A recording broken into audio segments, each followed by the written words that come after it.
আসসালামু আলাইকুম, welcome to rate Rasel শর্টিক্স।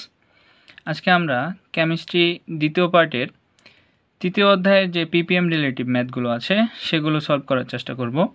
আসলে পিপিএম রিলেটিভ ম্যাথগুলো কম বেশি প্রায় অ্যাডমিশন বলো আর একাডেমিক বলো সব ক্ষেত্রেই এমসিকিউতে প্রায়ই দেখা যায় বা আসেই, বলতে গেলে আসেই।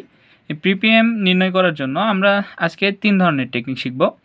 1 নাম্বার টেকনিক, নাম্বার 1, যদি পার্সেন্টেজ দেওয়া থাকে। কি?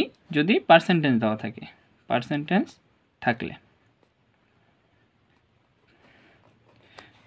থাকলে কি হবে সূত্রটা আমরা দেখি। পার্সেন্টেজ থাকলে হবে ppm equal to percentage into 10⁴, অর্থাৎ যত পার্সেন্টেজ বলা হবে তার সাথে আমরা 10⁴কে গুণ করে দেব। যেমন 1 নম্বরে বলা হয়েছে কার্বন ডাই অক্সাইডের ঘনমাত্রা 0.036% হলে পিপিএম এককে কত, অর্থাৎ যে কার্বন ডাই অক্সাইড আছে তার ঘনমাত্রা পার্সেন্টেজে দেওয়া আছে, আমাদের পিপিএম এককে নির্ণয় করতে হবে। তাহলে আমরা তো শিখলামই PPM equal to percentage into 10⁴, অর্থাৎ যত পার্সেন্টেজ দেওয়া থাকবে কার্বন ডাই অক্সাইডের ঘনমাত্রা কত দেওয়া আছে 0.036%, 0.036 পার্সেন্টটা এখানে লিখলাম ইন্টু এর সাথে 10⁴ গুণ করে দিলাম। তাহলে যা অ্যান্সার হবে তাই হবে। কার্বন ডাই অক্সাইডের ঘনমাত্রা 0.036% হলে পিপিএম এককে তাই। আবার অনেক সময় পার্সেন্টেজের পাশাপাশি এখানে আমাদের কি পিপিএম দেওয়া থাকে, পার্সেন্টেজ নির্ণয় করতে বলে। যেমন 2 নম্বরে বলা হয়েছে সোডিয়াম হাইড্রোক্সাইডের ঘনমাত্রা 200 পিপিএম হলে শতকরায় কত হবে। তাহলে এই সূত্র থেকে আমরা বের করতে পারবো percentage equal to ppm divided by 10⁴। এখানে কত দেওয়া আছে, সোডিয়াম হাইড্রোক্সাইডের ঘনমাত্রা দেওয়া আছে 200 পিপিএম, আমরা এখানে 200 পিপিএম লিখলাম ডিভাইডেড বাই 10⁴। যা অ্যান্সার হবে তা সোডিয়াম হাইড্রোক্সাইডের 200 পিপিএমে শতকরায় পিপিএম বের হবে আর কি, শতকরায় পরিমাণটা বের হবে।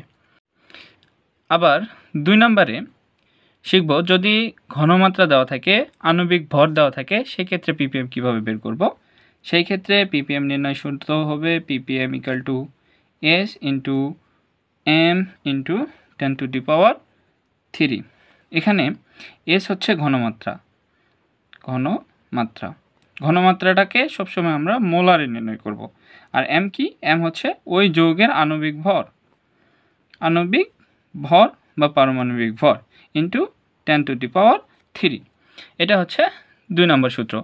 এখানে আমরা 3 নম্বরটা দেখি। যেমন 3 নম্বরে কি? 3 নম্বরে বলা হয়েছে 0.01 মোল হাইড্রোক্লোরিক অ্যাসিডের 100 ml দ্রবণের ঘনমাত্রা পিপিএম এককে কত।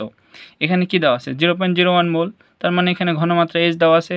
হাইড্রোক্লোরিক অ্যাসিডের আণবিক ভর আমরা কত জানি, হাইড্রোজেনের 1 ক্লোরিন হচ্ছে 35.5, এমিলে হয় হচ্ছে 36.5, আর এখানে বলা হয়েছে 100 ml। এখন আসো সূত্রটাতে ফেলাই। পিপিএম ইকুয়াল টু এস কত দেওয়া আছে, এস দেওয়া আছে হচ্ছে 0.01 মোল, 0.01 ইন্টু এখানে হাইড্রোক্লোরিক অ্যাসিডের আণবিক ভর কত 36.5 ইন্টু এই সূত্রের 10⁻3। এটা এই 3টা গুণ করে যা হবে তাই অ্যান্সার। আর এখানে 100 mlটা বলা হয়েছে এটা শুধুমাত্র কনফিউজ করার জন্য। এই 100 ml এর কোনো ভ্যালু নাই, এটা শুধুমাত্র আমাদেরকে একটু বুদ্ধি খাটানোর জন্য এটা বলা হয়েছে, কিন্তু এটার কোনো প্রয়োজন নাই। এখানে আমরা এস ঘনমাত্রা পাইছি আর এখানে হচ্ছে আণবিক ভর আমাদের জানাই আছে। এটা হচ্ছে 2 নম্বর ট্রিক্স। এবার 3 নম্বরটা কি?